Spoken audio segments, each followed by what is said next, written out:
Well, I would describe my childhood as normal, but who knows what normal is? I mean, you know, people often think when they ask that question, well, Warren Buffett was this famous rich guy. He was not famous and he wasn't rich when we were growing up. I mean, he was in the process of making money, but he was at home a lot.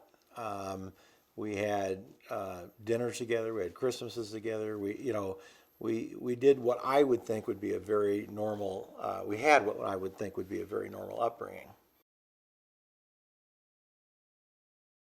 I think an average Christmas at the Buffetts was what you would see on TV. I mean, it was like, lots of gifts, a great time, everybody together, and we did that year after year. I mean, it was a very consistent thing in our lives, and we even did it when we were long into our adulthood. I mean, it was something that we just did for many, many years, pretty much till my mom died. I'm the middle child, so of course I got picked on from both ends. Had the most difficult part of the life in the Buffett family. Ask my sister and brother; they'll tell you something different. But Susie and I were very close in age. We were about 18 months apart, and so we were a bit competitive growing up. I think it was good that she's a female and I'm a male. I think if we were males, we probably would have killed each other. But and Peter was 4 years behind. So he was more, I'll call him more passive, if that's, if I can use that term, in terms of kind of my personality. And so, we didn't do a lot together and we didn't clash at all. But Susie and I were pretty competitive growing up. So yeah, my first name Howard was after my grandpa, Howard Holman Buffett, and my second name Graham was after Ben Graham, who was, of course, a great mentor to my dad. Um, and they're both incredible people, and I really don't remember Ben Graham, but I remember my grandfather, to a certain degree. He died when I was probably maybe 10 years old, something like that. My grandpa and I would watch football games together, and it would always throw me because, well, it did in the beginning. I mean, he'd be, rooting for one of these teams, and then the score would change, and he'd root for the other team. And I thought, wait a minute, you're for the other team. And he said, no, I'm always for the underdog. And I've never forgotten that. It was kind of a life lesson in a sense because he was always for the person who had, the least amount of opportunity. And so that football game just kind of represented his philosophy. And I'll never forget that. Well, he was home a lot, and I always get a kick out of the story about how he went across the street once and asked Don Q if he wanted to invest, and you know Don said not to his face, but Don said, why would I invest with a guy that just sits at home and reads books, and so he was around a lot, which is great. I mean, we had a very you know, it may I would say normal, but it may have been unusually normal if that doesn't maybe make sense. But I mean, my parents were around all the time, and we had dinner together. We went on vacations to dinner or together. We went on vacations together. We did. We celebrated holidays together, and we even, oftentimes had, extended family. So I think it was for me, I think the big thing was it was a very stable environment, and my mom and dad were always congenial. I mean, we never saw, I never saw them fight ever. I never saw them in an argument. I mean, I never saw them mad at each other. And so, that may actually be a bit of a fantasy because now that I've been married, I know it doesn't always work that way. But I always made the same effort with my wife, to behave the same way in front of our kids. And so I think we had the most stable environment you could ever ask for. Yeah, I mean, it was, I would constantly kind of go up to the office and say, you got time to throw the football, you got time to throw the baseball. And, it was typically, it would be, I mean, I think it's a pretty typical response. I'll be there in a minute. And after the second or third time, of kind of prompting him, he would always come, he would never say no. I mean, he would always come down, throw the football for a while, throw the baseball, do whatever it was that I was, trying to get him to do. So, I mean, I think, after the second or third time of, kind of prompting him, he always came down. He always would, you know, throw the football, throw the baseball, participate. And so he was around more than most fathers would be around. So I probably had an opportunity to try to convince him to do that more than most kids would, have an opportunity to do. But yeah, he was always great about that. Most of the time, he was very patient with me. It was when I had really gotten my mom to her limit. That was what she called in the heavy forces, and that's when he had to take a little different position. I don't remember him really doing much with chores. I mean, basically, I think, you know, uh, my mom and dad would pay us a small allowance, and we would clean gutters, we would rake leaves, we would, do things around, empty the garbage, we do all that. I mean, I remember, it was 25 cents at one point, and then 50 cents a week, and it was never a lot of money, but it was, the incentive to do it, and it was a reward for doing, what our parents wanted us to do. But I don't, remember him doing much of that. I mean, he's not the kind of guy that would go out and cut the grass. And the truth is, today, I would say, that's not, I've learned what, what the phrase is, what's your highest and best use of time? And obviously with him, his highest and best use of time was not mowing the lawn. Well, it's difficult to connect on an emotional level because I think that that's not his basic mode of operation. I don't think he could be as successful in business if he were a really like normally an emotional person. Obviously, he has emotions. He expresses emotions. There's times that comes and goes, but I would say he's a lot of fun, but he's still in his personal life, very direct and very focused on practicality and reality, and so you get that. But it's not, in business, it probably is a hard edge type of approach. But personally, even though he's not, I would say extremely emotional, it isn't the kind of thing that most people would probably imagine because he is the funniest guy I've ever met. And part of that comes from how clever he is and how witty he is. And, there's nobody that can come up with better jokes on the spur of the moment than my dad. And so he's a fun guy. He is one of the most fun guys to be around from that standpoint. He will come up with the funniest lines that you can imagine. And sometimes I sit there and think, how does he do that?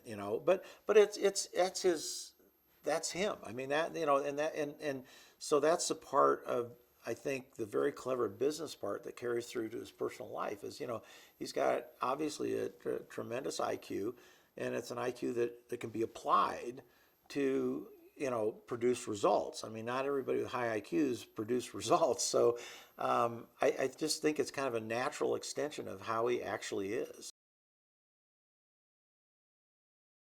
I think the similarities that you would see that I've developed from my dad would come from what he's taught us and all of us kids.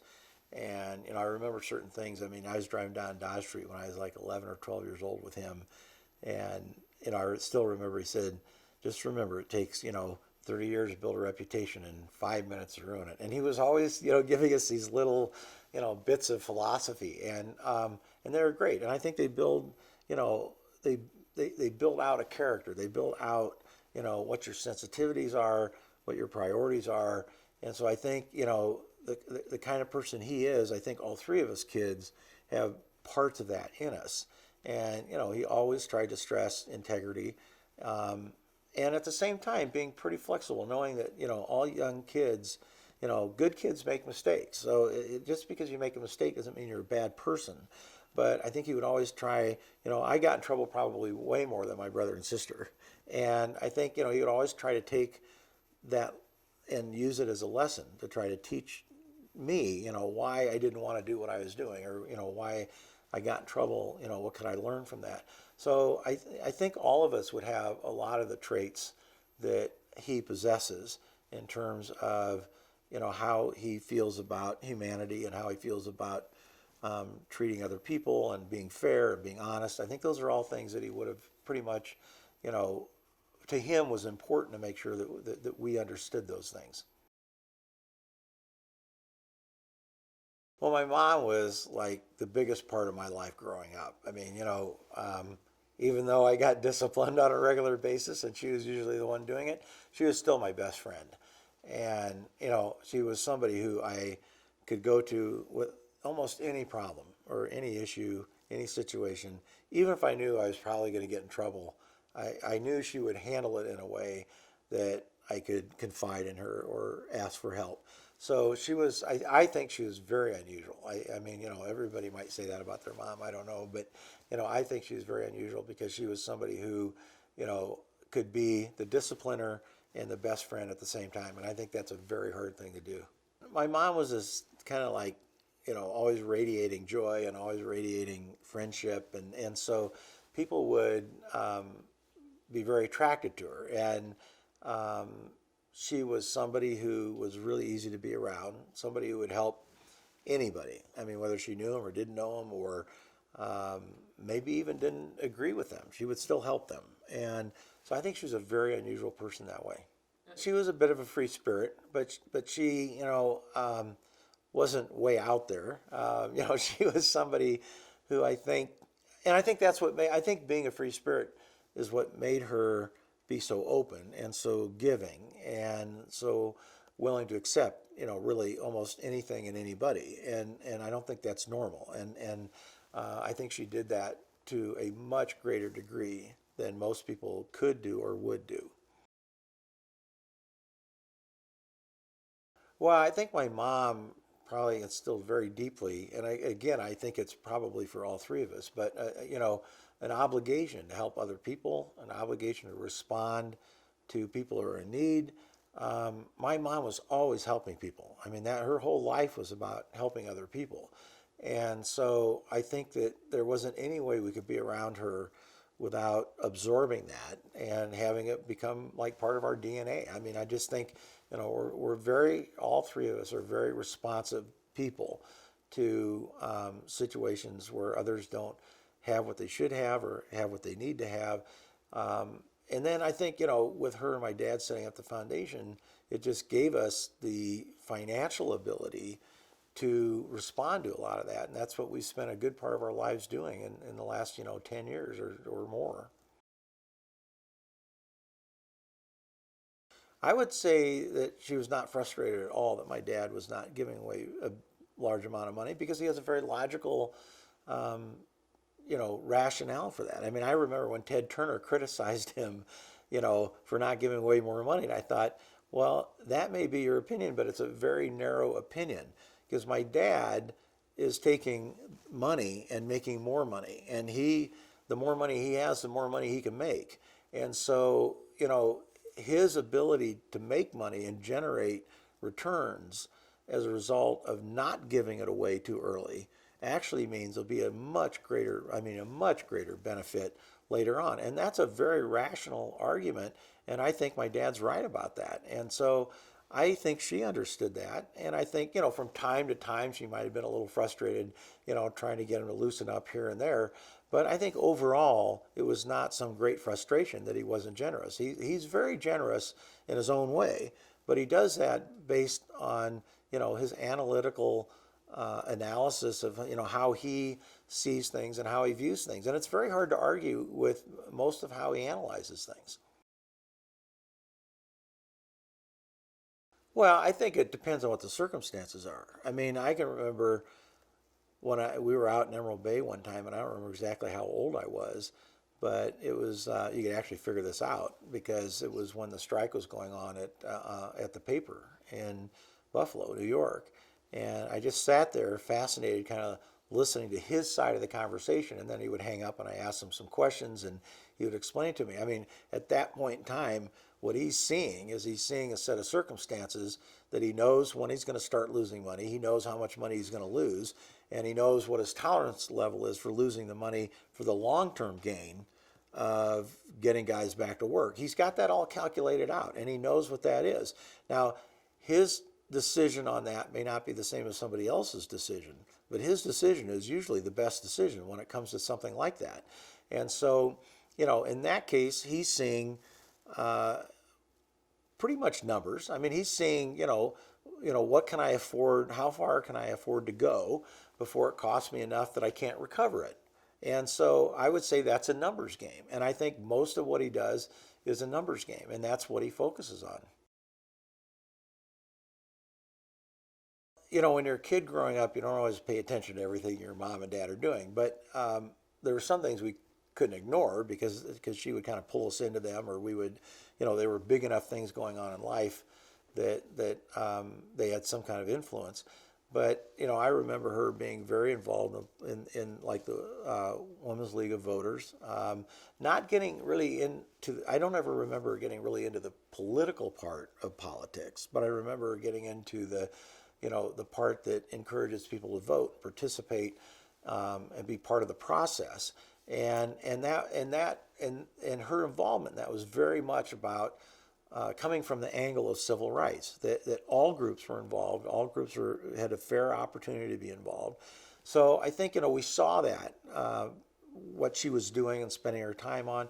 She used to go down to what we would call the projects in North Omaha and do different things. And I went with her quite a few times when she went down and got engaged in different activities. So I saw a lot of that, and I saw her engaged in that. And I think that absolutely wears off. I mean, you see that and you pick it up and you learn things from it. And I think what I learned from it was that she was a very compassionate person who had empathy for circumstances that were not circumstances that you or me would want to be in. And so I think it was her actions that I learned from, not what she would talk about, but what she would do. Well, my dad's a creature of habit. There's no question about that. Whether it's hamburgers or cherry cokes or whatever. I mean, But I think a lot of us are that way.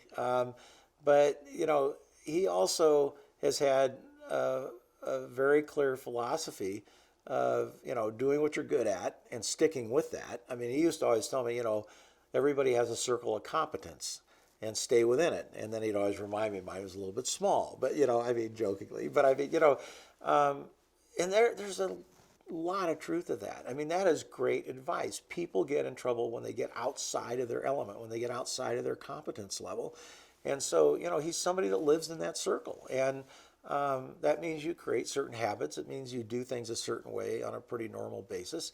And that's what he does. But I don't think that's so unusual I mean, most people have personal habits that just don't change. And, somebody might focus on him because he's famous today.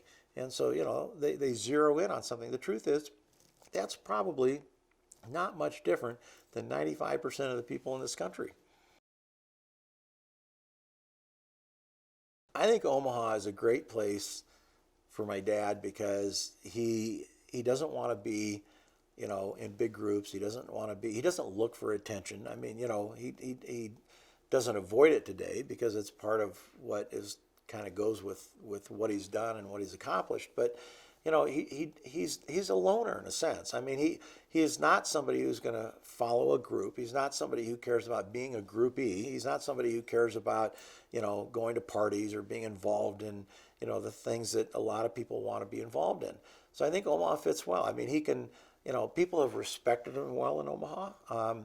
He's somebody who can kind of blend in and he's obviously very friendly, and so when he's around Omaha, people see him. It's an easy thing for him. Omaha's easy for him.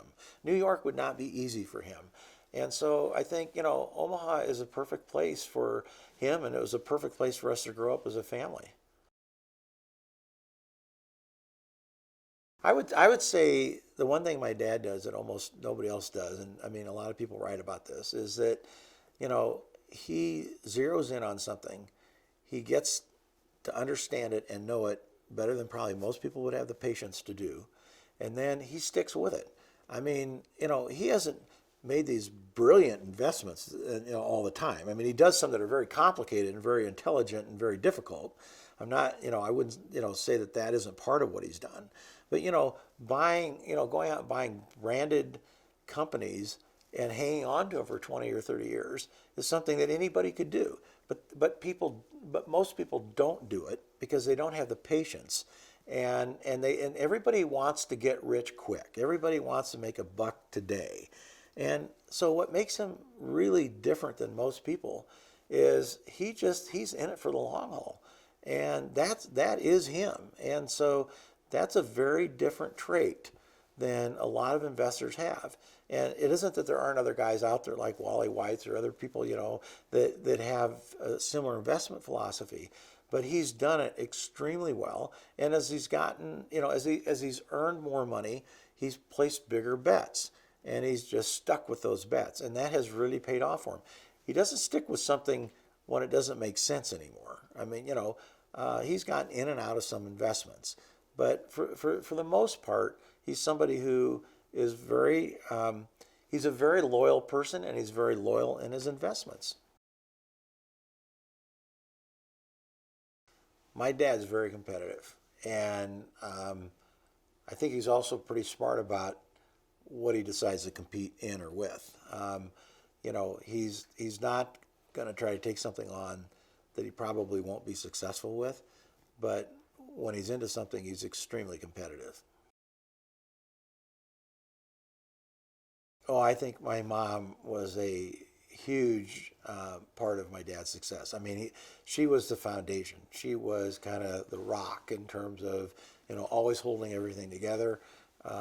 And she did that in a lot of ways. She did that for him emotionally. She did that for us as a family. She did that in a way that she took on, probably more responsibility than a lot of wives would have taken on, just to make things work. And she was very committed to that. And she was very committed to making our family work. And to do that, she was very committed to making sure my dad was successful. Well, it was hard for me. I think, you know, I took the position that's whatever the decision and conversation was with her and my dad was none of my business. I mean, I just didn't ever ask about that, and that wasn't what I was really concerned about because there were always, it was almost like nothing changed with their relationship. I mean, it wasn't like it was some, big thing that caused problems and created, bad feelings. I mean, nothing like that ever happened that I ever saw. So it was just more the idea that she's moving away, physically moving away. I mean, probably a very selfish reaction on my part because it was like, well, she's going to be further away. I won't see her as often. She won't be as involved, on a regular basis. So my reaction was more probably about how it affected me. And I just felt like it's not my business. I mean, they need to work that out. And so it wasn't something I really got very deeply involved with. I think one of the reasons it was important for her to leave Omaha was because she just felt like she was kind of trapped in this environment that everybody knew who she was, that she, couldn't have her own identity, that she couldn't kind of just go out and do something without people recognizing her. And that was true. And so even though she's a very giving person, everybody needs, their own life, and they need their own,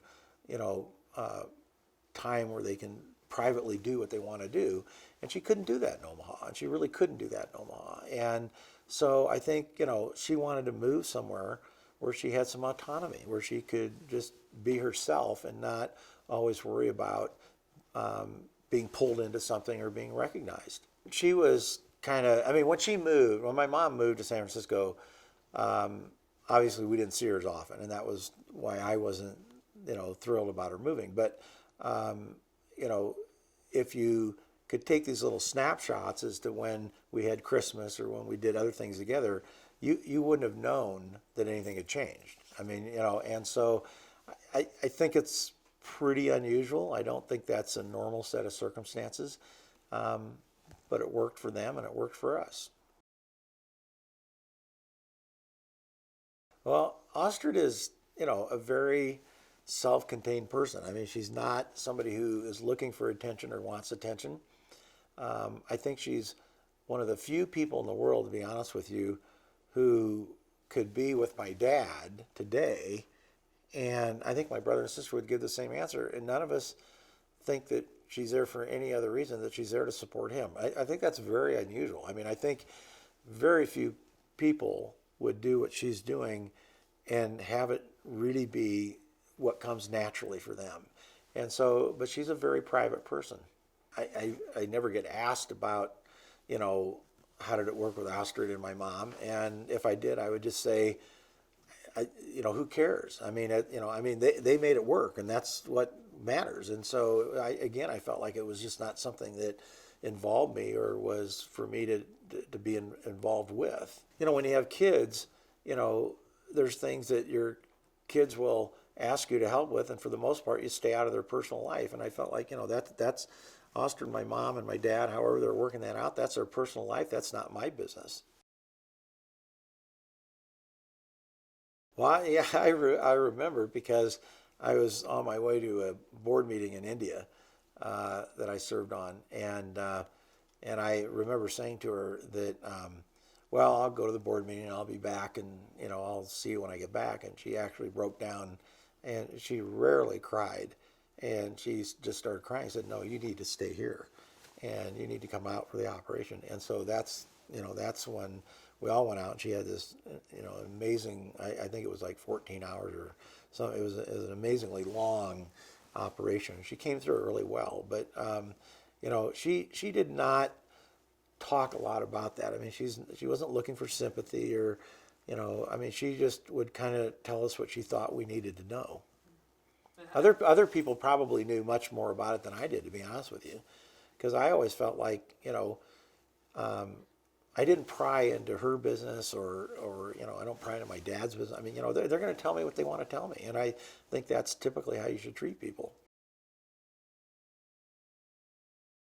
Yeah, well, I mean, I think he would have done and was trying to do whatever he could to support her. And, you know, one of those things was to just physically be there. And, you know, I can remember when I would go back and, you know, it was unpredictable. I mean, you didn't know. I would go with her sometimes when she would get her treatment, and sometimes she would just have to go home and rest. Other times she would want to go take a walk, and sometimes that was 2 blocks, sometimes it was 10 blocks. You know, just completely depended on how she felt physically. And I think, I mean, my dad did what all of us tried to do, which was just be there physically to spend time with her and support her the way that she wanted it.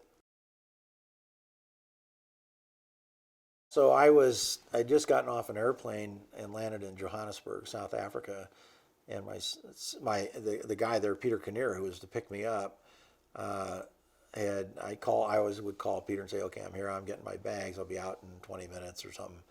And Peter said, you need to call your sister. And I said, well, it's like 2 a.m. or something, you know, I'll call her in a little bit. And he says, no, you have to call her right now. So I actually thought something had happened to my dad. I don't know why I thought that, but I guess I thought, you know, my mom had this recovery, it was successful, and why would anything happen to her at that point? And so, yeah, I called my sister, and she told me what was going on.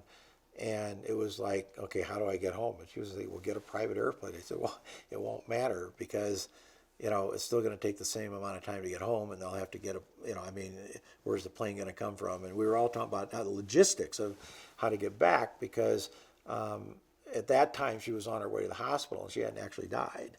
And so, you know, she was trying to figure out how she was actually going to the airport, getting on a plane, going to Idaho, and I was trying to figure out how to get home.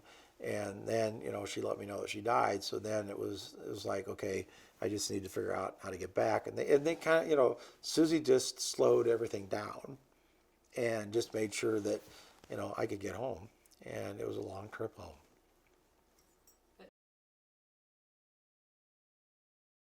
You know, I think it depends who the person is, what the relationship is. I mean, I have, this is going to sound strange, but her death was not that difficult for me because I think I had an amazing relationship with her when she was alive, and she was a huge part of my life.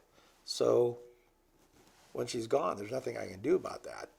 But I had no reason to look back and feel like I should have done this or I wish this had happened or anything like that. So, I mean, I think, you know, for me, it may sound strange, but it was not that difficult. It's difficult to lose somebody, don't get me wrong. But it was not that difficult to deal with the fact that you know, I mean, I think it's one of the things that I learned from my dad. I mean, you know, It's a practical part of it. I mean, there's nothing I can do about it. There's nothing I can change about it. It's a fact. It's, it's happened and you have to deal with it. And so for me, I just looked at it as if, I had had, the greatest mom, the greatest life with my mom. She was my best friend, always supported me. So there was nothing for me to look back and go, I wish it had been different. Yeah, we actually talked about it for months, to be honest with you. I mean, the first time he sat down with Susie and I in our house when I was in Omaha and just talked to Susie and I about it and some of the ideas he was thinking about. And, we had a little bit of back and forth on what he was thinking and what did we think of it.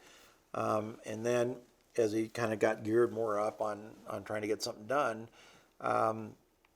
we all kind of had some input on it and discussed it. And then he decided how he was going to do it. Well, my guess is it's complicated, but I don't know. I mean, they're friends. They're probably a little competitive. They have different interests, but they have some things that are parallel. I mean, I'm sure. I don't ask how his relationship is with Bill Gates. I don't really know how to answer that, but I'm sure it's not simple. Well, ultimately, when my dad's gone, what happens at Berkshire will be a decision by the board. And there's no guarantee the board will put me in as a non-executive chairman. My dad has suggested that. The board has been very supportive of that. If that's what I'm asked to do, that's what I'll do. Pretty amazing. I mean, he's done a lot for many, many people. I mean, I think one thing, our society measures things in wealth. And if you want to measure it that way, he has probably made as many people wealthy as any single individual ever did, and did it in a very unique way. And a lot of the people that he has helped over that period of time are very generous people, and so they have helped millions of other people. And so it's really, it's almost like the pay it forward, movie where you just I'll help you, but you have to help other people. It's happened naturally. I mean, it's happened without him ever. He would never suggest to somebody who has made money, whether it's through his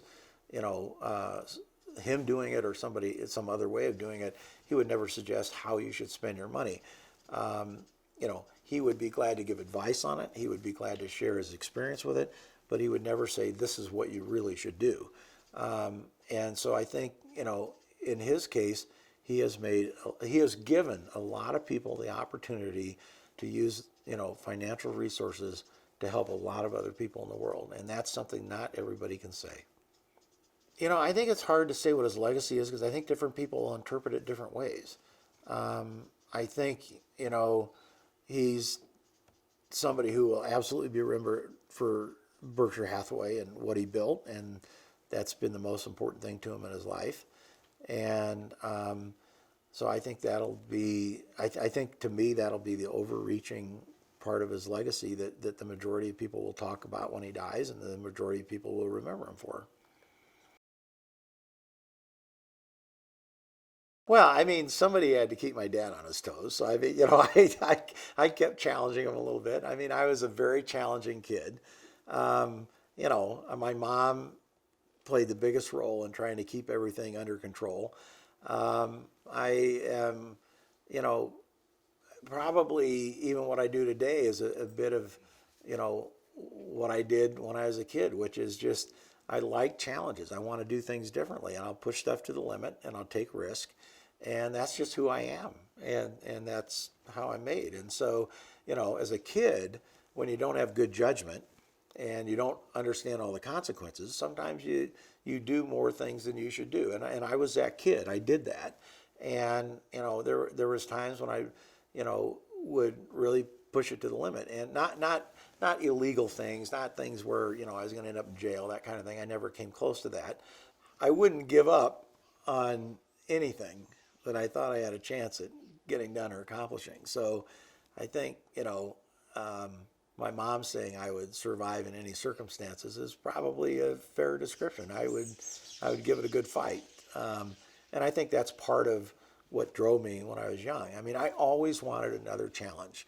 I was never satisfied with what I had.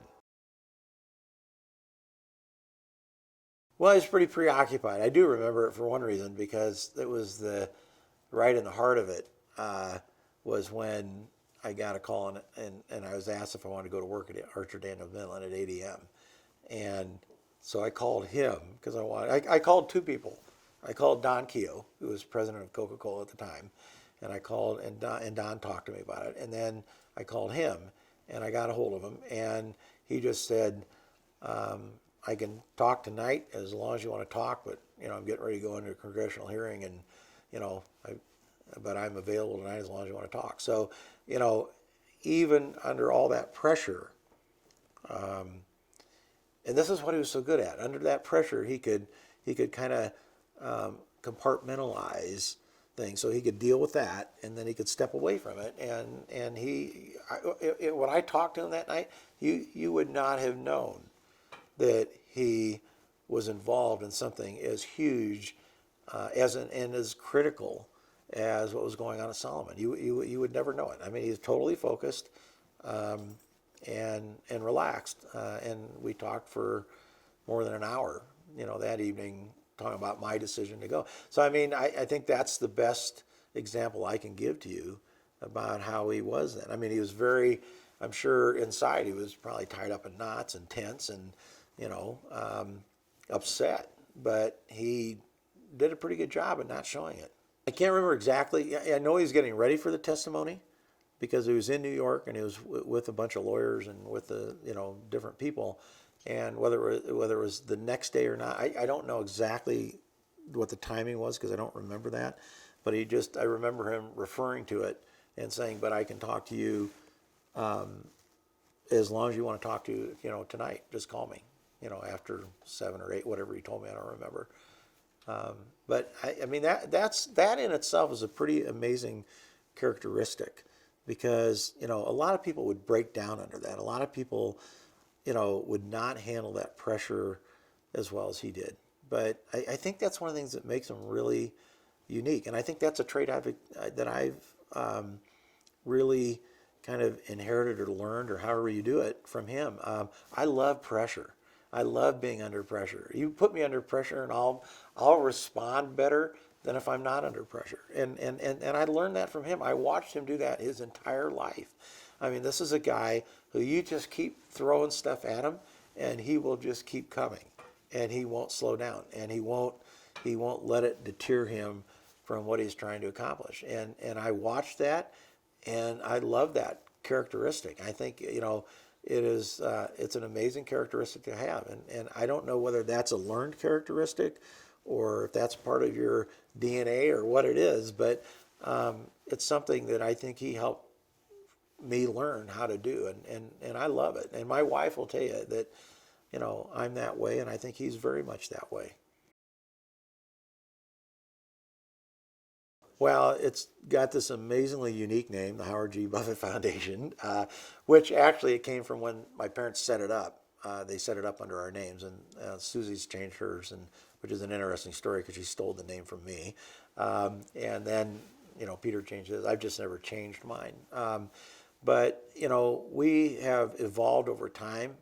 But one thing we've been consistent on is we've consistently worked on agricultural development, and particularly in developing countries. Although we do some here in the United States, we've worked pretty consistently on the preservation of water resources, or the impact of water resources, and particularly more specific to agriculture.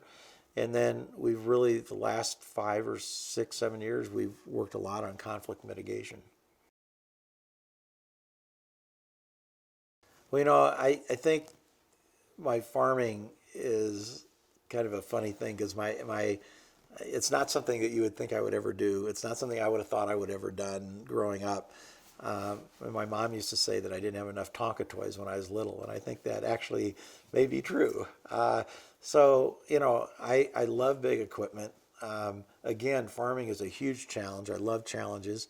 And it's something, I had no idea how you farm. At 20 years old, when I rented a farm for the first time, I had no idea what I was doing. But that's my life. I mean, I have done most things that I've done in my life, I've had no idea how to do them at the beginning. And I've had to learn how to do them. And I think something people don't understand, and my dad always says, stay in your circle of competence, but that doesn't mean stay in your comfort zone. That's very different. My dad would go outside his comfort zone, I'm sure, all the time. And I go outside my comfort zone all the time. I mean, and it's what challenges you to learn and to do better and to be able to expand what you do in your lifetime. And so, you should never confuse those two things. And so farming to me was totally getting outside my comfort zone. I had no idea how to do what I was doing.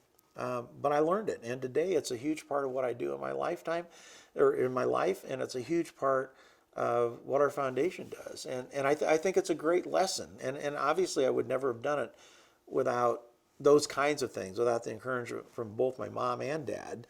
And my dad is a role model, watching him just do all these things as he goes. There's not a textbook for what he did. There's not a textbook for what I do. I don't want a textbook. I want to write part of the textbook. And that's what he's done in his lifetime, is he has written a whole new book about business, about philanthropy, and some of those things are successful and some of them aren't. But when he wrote the letter to us, saying, here's the money I'm going to give you, and here's how it's going to work, and here's the process, and here's what I think you should do. He put something in that letter that was incredibly important to me, which was exactly how our foundation behaves, which is, if you're going to try to bat 1,000, you won't do very many things that are important. But if you're willing to basically strike out a few times, you can really change something big. And he did. That's a paraphrase. He said it a little differently than that. But that's what it was. It was basically a license to go take a risk. It was a license to go out and try to take on some really big issues. And it was his way of saying it's okay to fail. You don't have to succeed every time. And one of the biggest problems in philanthropy is everybody feels they have to tell a success story. And I start by telling people what we did wrong, what we failed at, because those are the lessons. It's easy to talk about the stuff that you got right. It's hard to talk about the things that you got wrong. And that's another trait that my dad taught me is, it's not about, just talking about the success. It's as much as talking about what didn't work and what went wrong, and how do you help other people not make the same mistake, or how do you use that in your future decision making.